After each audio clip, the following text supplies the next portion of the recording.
Jadi dosa kecil pun juga itu adalah bagian dari syirik gitu. Itu kalau kata Sayyidina Ali. Syirik zat artinya kita menganggap ada dualisme dalam zatnya. Syirik sifat kita menganggap bahwa antara satu sifat dan sifat lain dari Tuhan yang Maha Kuasa itu berbeda dan tidak saling bergantung, padahal saling bergantung atau saling kohesif satu sama lain. Nah, syirik perbuatan dalam artian kita menganggap bahwa perbuatan kita itu bisa independen dari perbuatan Tuhan. Padahal seluruh perbuatan kita itu bagian dari kehendak Tuhan. Dan syirik ibadah ketika ibadah-ibadah kita bukan ditujukan kepada Tuhan, tapi untuk pamer-pamer, unjuk sosial, atau merasa sebagai seorang yang beragama dengan penampilan yang agamais, padahal itu bagian dari syirik ibadah gitu. Ini yang paling banyak mendera kita juga sehari-hari. Oke, guys, saya cek poin dulu, masih kedengaran suara saya?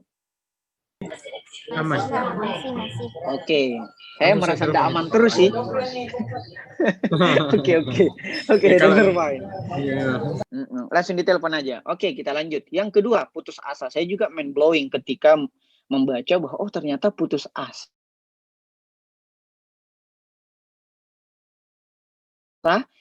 itu bagian dari kemudian kehilangan harapan terhadap rahmat Allah, menyangkut hal-hal yang sifatnya ukrawi, misalnya bahwa bagaimana misalnya nanti ini kalau di akhirat gitu, atau bagaimana misalnya ini tak kalah berdosa besar, tak kalah berdosa sama dia karena tidak selamat dia juga di akhirat, itu namanya putus asa.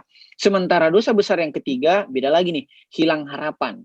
Nah, sekilas terlihat sama, hilang harapan. Apa bedanya nih dengan putus asa?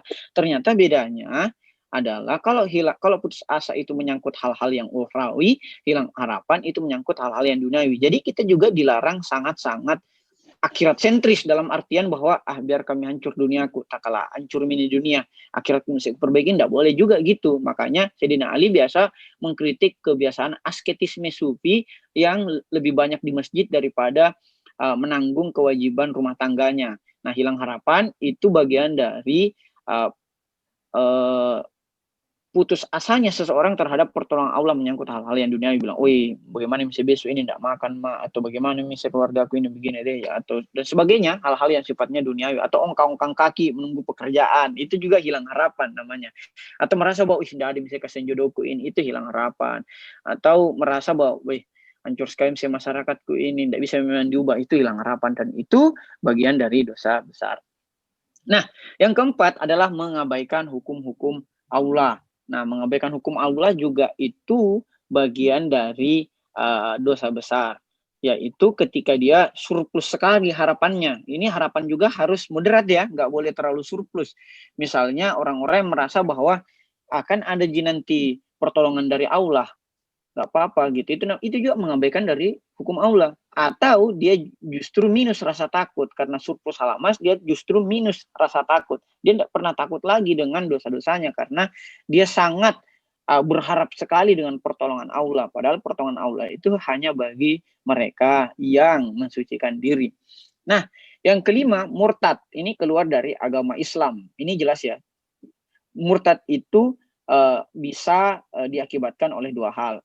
Satu, karena dia tidak mencari tahu, yaitu dia tidak mencari tahu bahwa ternyata esensi ajaran Islam itu menyelamatkan.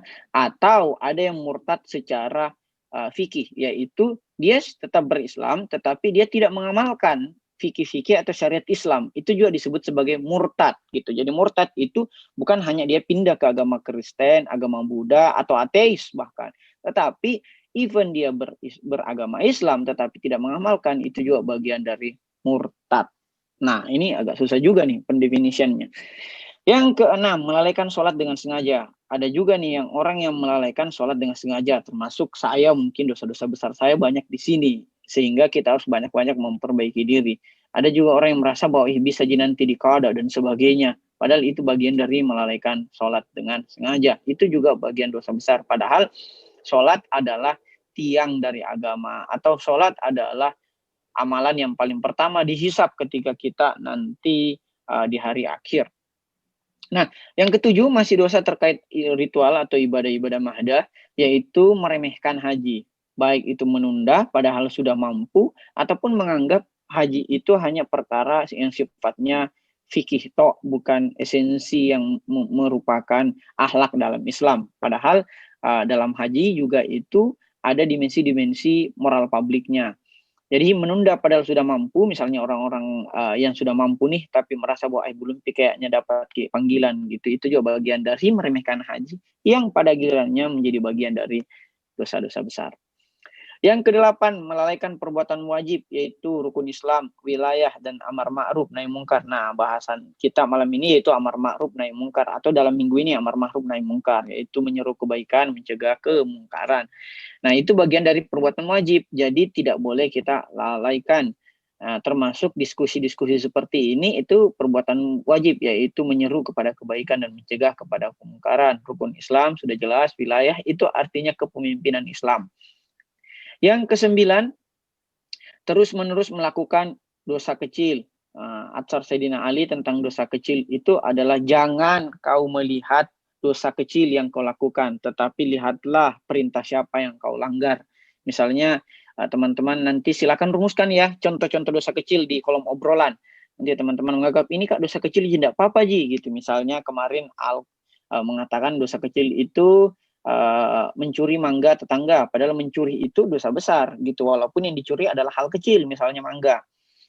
Misalnya menyontek, ada yang kemarin tanya menyontek itu adalah bagian dari penipuan, sementara penipuan juga dosa besar. Jadi apa sih dosa kecil itu? Kayaknya menurut saya dosa kecil adalah dosa yang kita tidak anggap eksis, padahal dosa itu justru dosa yang paling besar. Bahkan tadi malam saya dengar ceramah dari Usmif, katanya bahwa dosa yang paling besar adalah dosa yang kita anggap kecil. Nah, itu paradoksnya ya. Jadi dosa yang paling besar adalah dosa yang kita anggap kecil, dan amalan yang paling besar adalah amalan kecil yang istiqomah menjalaninya. Nah, itu mengenai dosa kecil. Yang 10, tidak menghormati Al-Quran. Misalnya ada Al-Quran kita biarkan berdebu. Termasuk bagian dari tidak menghormati Al-Quran ketika kita tidak pernah membaca Al-Quran, bahkan dalam setahun, sebulan. Kalau bisa sih sehari. Kalau di resolusi salah satu habitnya itu 30 ayat per hari. Itu bagian dari tidak menghormati Al-Quran. Walaupun juga kita baca, kita hafal maybe, tapi tidak diamalkan, kandungan-kandungan Al-Quran yang berdimensikan akhlak tersebut, itu juga bagian dari tidak menghormati Al-Quran. Selanjutnya, tidak menghormati Ka'bah. Misalnya bagi mereka yang telah berhaji atau yang sembahyang ke kiblat, dia mengatakan, oh tidak penting jika Ka'bah di mana, sembarang aja kita, yang jelasnya niatnya, itu bagian dari tidak menghormati Ka'bah. Atau menganggap Ka'bah adalah nauzubillah min zalik ya, bagian dari paganisme atau menyembah batu, padahal beda. Bukan Ka'bahnya yang mau kita sembah, tetapi perintah dari Allah Subhanahu wa Ta'ala. Yang ke-12, tidak menghormati masjid. Nah, misalnya ketika kita melewati masjid-masjid, khususnya masjid yang dibuat oleh para wali, misalnya kayak kalau di Sulbar ada Masjid Imam Lapeo, bagian dari tidak menghormatinya adalah minimal membacakan Al-Fatihah dan sholawat, minimal memberikan sedekah, minimal sholat tahiyatul masjid di situ. Itu bagian dari menghormati masjid. Dan yang tidak menghormatinya lewat-lewat aja, kayak hanya lewat di rumah-rumah biasa aja, padahal itu masjid yang dibuat para wali atau bahkan masjid biasa. Nah, yang ke-13, tidak menghormati makam para maksum. Maksum diartikan sebagai manusia-manusia yang mensucikan dirinya, mulai dari Rasul SAW, para nabi, para imam, para wali, itu mereka yang senantiasa mensucikan diri. Ketika kita melewati makamnya, mestinya kita kalau bukan berdoa, kemudian sholat tahiyatul masjid, karena biasanya di makam itu ada juga masjid di sampingnya, ataupun mendoakan keselamatan para maksum tersebut. Nanti ada yang bertanya mungkin, terus kenapa kita masih salawatan menyelamatkan kepada Rasul yang sudah jelas-jelas selamat? Nah, salawat kepada Rasul dan keluarganya itu bukan untuk membuat posisi Rasul dari tidak selamat menjadi selamat, tetapi untuk menambahkan kebaikan kepada kita, menambahkan keberkahan. Contoh, ketika kita memberikan salawat kepada orang yang sudah menikah atau orang yang sementara wisuda, selamat ya, Anda telah wisuda, selamat ya, menempuh hidup baru, telah menikah. Apakah gara-gara selamat kita dia kemudian menjadi menikah atau menjadi terwisuda? Kan tidak. Itu justru berpulang ke kita, menjadi seseorang yang mengucapkan keselamatan kepada temannya gitu loh. Jadi orang yang wisuda dan orang menikah itu akan mengingat kita, oh ini dulu selamatkan Kak Tawa, ini dulu yang memberikan ucapan selamat. Sehingga poinnya ketika kita mengucapkan salawat dan salam kepada Rasul dan keluarganya, itu justru bagian dari upaya untuk kita menyelamatkan diri kita dari gangguan-gangguan duniawi ini. Nah, yang ke-14 tidak menghormati tanah turba dari Imam Husain alaihissalam ini untuk saudara-saudara kita mungkin yang bermazhab Ahlul Bait, karena ini buku yang ditulis oleh ulama yang bermazhab Ahlul Bait. Bagi teman-teman yang tidak tidak mengetahui turba atau merasa tidak berkeyakinan seperti penulisnya ini, ya minimal kalau tidak menghormati ya jangan menghinakan, gitu aja sih. Jadi bersikap netral aja. Oke, kita masuk ke dosa terkait intelektual. Ada 3 aja nih, 4 dosa intelektual, 15, 16, 17, 18. So far saya mau cek poin dulu. Aman ya suara saya, guys? Aman, Kak, aman. Aman. Aman, Kak. Aman. Oke, lanjut. Gaspol. Nah, ke-15, bermusik. Ini agak radikal sih juga, tetapi ya musik yang harus kita definisikan menjadi sesuatu yang lebih definitif ya. Nah, musik adalah aktivitas memperindah bunyi melalui alat musik. Berkah ilahi dihilangkan dan wajah musisi dihitamkan. Musik adalah aktivitas kesenangan setan karena musik dapat menjauhkan manusia dari mengingat Allah Subhanahu wa taala. Musik dibolehkan selama ia memiliki makna dan mendekatkan manusia kepada Tuhan. Dan sebaliknya, musik terlarang jika 1, kalau kita bermusik tapi mengandung kesia-siaan, itu adalah musik yang terlarang. Misalnya nyanyi kosong gitu, itu mengandung kesia-siaan namanya gitu. Atau ketika kita bermusik atau bernyanyi tapi mengundang kegalauan, apakah itu putus asa terhadap rahmat Allah yang terkait ukhrawi ataupun hilang harapan terkait rahmat Allah yang menyangkut duniawi. Ini yang banyak nih, lirik-lirik sekarang kan banyak yang berisikan kalimat-kalimat galau. Misalnya, kau hancurkan aku dengan sikapmu, itu kan mengundang kegalauan. Inilah musik yang terlarang. Beda dengan musik yang membangkitkan optimisme atau rasa syukur. Misalnya musiknya Opik, Alhamdulillah, wa syukurillah, dan sebagainya.